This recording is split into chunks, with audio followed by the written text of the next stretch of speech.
इतिहास में अशोक का स्थान।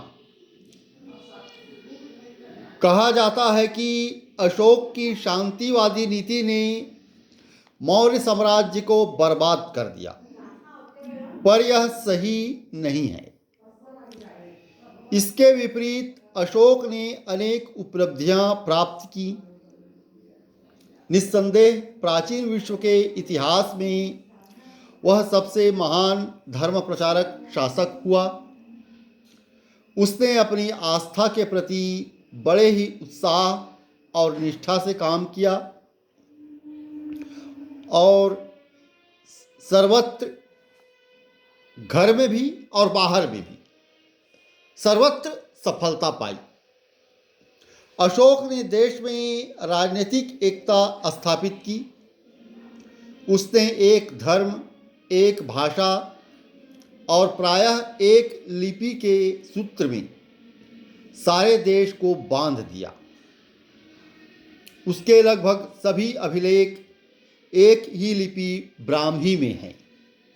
देश के एकीकरण में उसने ब्राह्मी, खरोष्ठी, आरामाइक और यूनानी सभी लिपियों का सम्मान किया। स्पष्टतः उसने यूनानी, प्राकृत और संस्कृत जैसी भाषाओं को और विविध धार्मिक संप्रदायों को समन्वित किया। उसने सहनशील धार्मिक नीति चलाई। उसने प्रजा पर बौद्ध धर्म लादने की चेष्टा नहीं की।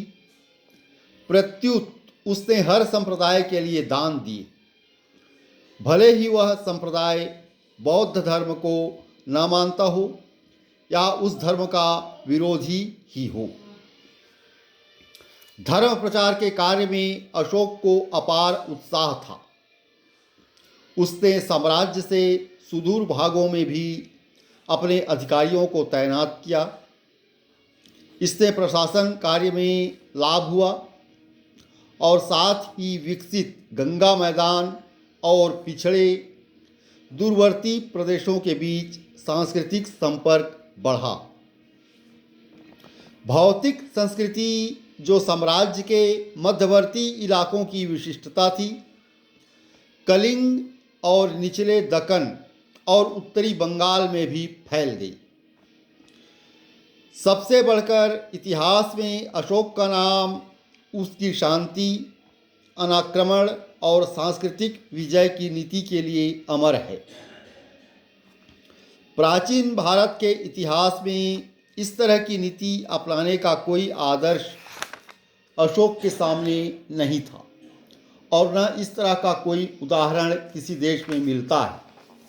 हाँ, मिस्र भले ही इसका अपवाद हो, जहाँ अखनातोन ने ईसा पूर्व 14वीं सदी में शांतिवादी नीति को अपनाया था,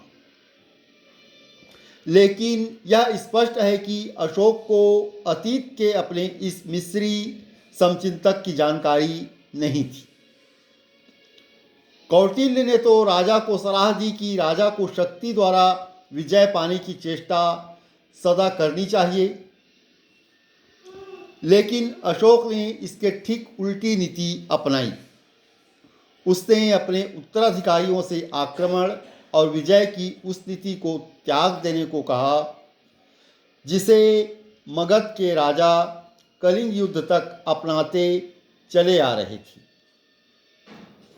उसने उन्हें शांति की नीति अपनाने की सलाह दी, जो नीति 2 सदियों से लगातार चले आ रहे आक्रमणात्मक युद्ध के बाद अत्यंत ही आवश्यक हो गई थी। अशोक निरंतर अपनी नीति पर दृढ़ रहा। यद्यपि उसके पास पर्याप्त साधन संपदा थी और विशाल सेना थी, फिर भी उसने कलिंग विजय के बाद कोई युद्ध नहीं किया। इस अर्थ में वह अपने समय और अपनी पीढ़ी से बहुत आगे था। फिर भी उसके प्रतिनिधियों और सामंतों पर उसकी इस नीति का स्थायी असर नहीं पड़ा, जिन्होंने 232 ईसा पूर्व में उसके अवकाश ग्रहण करते ही अपने आप को अपने अपने क्षेत्र का स्वतंत्र शासक घोषित कर दिया। इसी प्रकार अशोक की नीति उसके पड़ोसियों की मनोवृत्ति में कोई परिवर्तन नहीं ला सकी। जब अशोक ने 232 ईसा पूर्व में अवकाश ग्रहण किया, तब से 30 वर्षों के अंदर ही पड़ोसी राजा उसके साम्राज्य की उत्तर पश्चिमी सीमा पर झपट पड़े।